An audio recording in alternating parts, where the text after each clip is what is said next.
안녕하세요. 비즈니스와 선교의 아름다운 동행을 시작하는 조용섭 선교사입니다.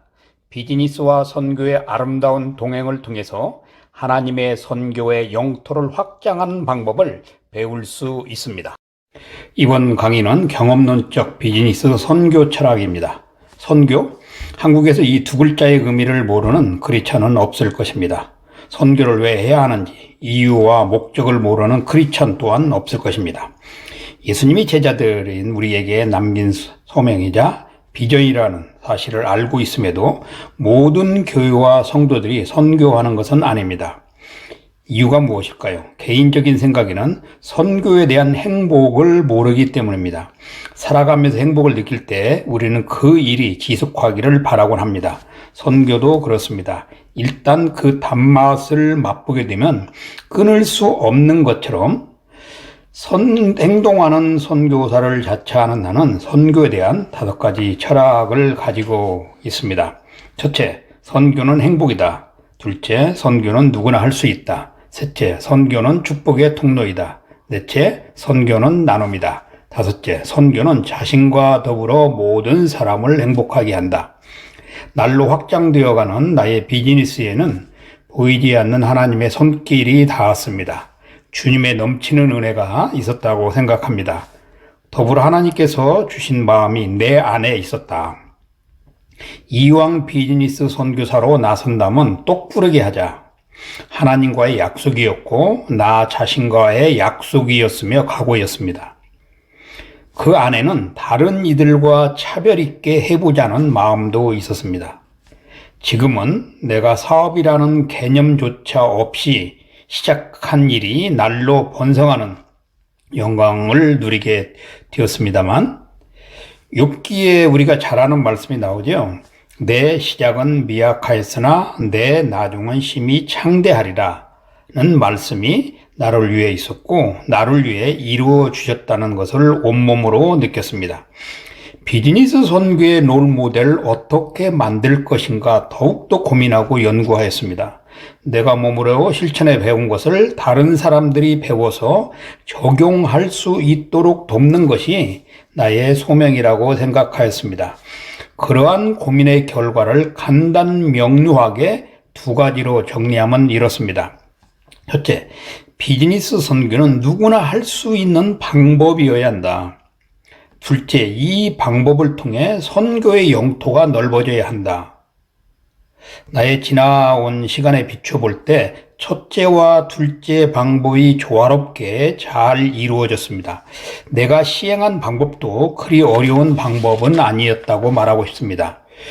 인터넷 정보를 살펴보면 비즈니스 선교에 대해 여러 가지 이론들이 있습니다. 한국에도 많은 사람들이 비즈니스 선교 이론가들이 있고 강의를 하고 다닙니다.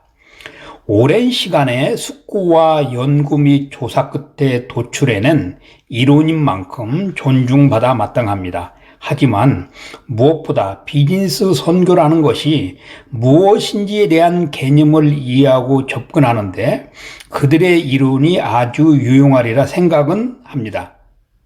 하지만 내가 말하는 비즈니스 선교는 현장에서 영육으로 부딪히며 배우고 느낀 것을 정리한 경험론적 비즈니스 선교 이론입니다. 비즈니스 선교를 시도하기 위해 이론 분야를 많이 공부하고 연구하고 시작하면 더 유리하고 좋을지도 모르겠습니다.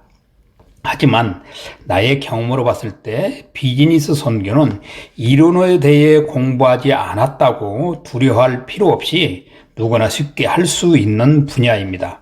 오늘날의 선교 현실에 이 일이 정말 합리적이고 지혜로운 방법임을 경험한 사람입니다. 이러한 환경 속에서도 적용할 수 있는 비즈니스 선교의 롤 모델을 만들기로 하였습니다. 비즈니스 선교를 계획하는 선교사들이 나의 실전 경험론을 귀하게 활용할 수 있다면 그보다 값진 이론은 없겠습니다. 비즈니스 선교를 시작하면서 가장 염려했던 것은 후원교회와 후원자들의 반응이었습니다. 그 반응은 확실하게 둘로 갈라졌습니다. 비즈니스를 한다는 이유로 선교비를 보내지 않은 것은 물론 오랫동안 교제하며 나누었던 인간적인 관계까지 끊어버린 교회들이 있었습니다. 반면 지금까지의 나의 길을 믿으며 선교비를 분해해주는 교회들도 있었습니다. 현재 나는 나의 이 사역을 통해서 선교사로서 비즈니스 선교 일에 열정을 다하고 있습니다.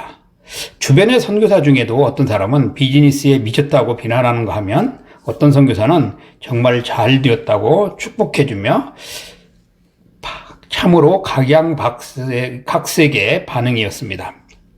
그렇다고 내가 주변의 반응 때문에 움츠리거나 의기양양해 하거나 하지 않았습니다.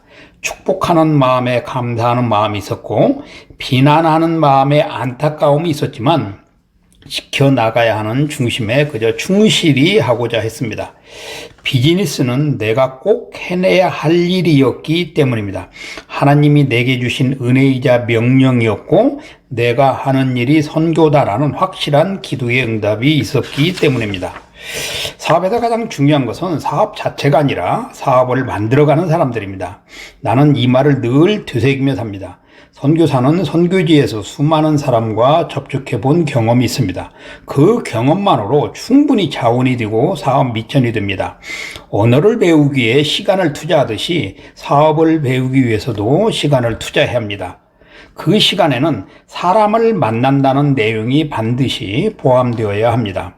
나 역시 사람을 잘 만난 것이 사업이 본격적으로 시작한 이유였고 그들을 나의 사람으로 만든 것이 사업의 성공 요소였습니다.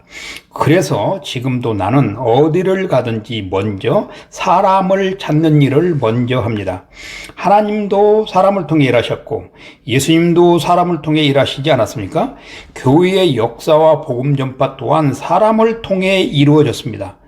하나님의 구속계획을 통해서 이루어졌겠지만 그 중에는 당신의 피조물인 사람이 있는 것입니다. 사람을 중시하지 않는 사업가는 잠깐 성공할지 모르겠지만 영구적이지는 않습니다. 사람을 중시하지 않는 사업가는 어떻게 해서 성공은 할 수 있다 할지라도 그것의 가치는 없다고 볼 수 있습니다. 선교가 사업을 하기 위해 안성맞춤인 이유는 선교사는 사람을 좋아한다는 것입니다. 사람을 귀하게 여기는 사업가, 사람을 좋아하는 사업가, 사람을 만나기 좋아하는 사업가, 이들은 이미 성공 가도를 달리는 사람들이며 이들은 이미 기업인 선교사라고 보아도 무방할 것입니다. 오늘은 여기까지입니다.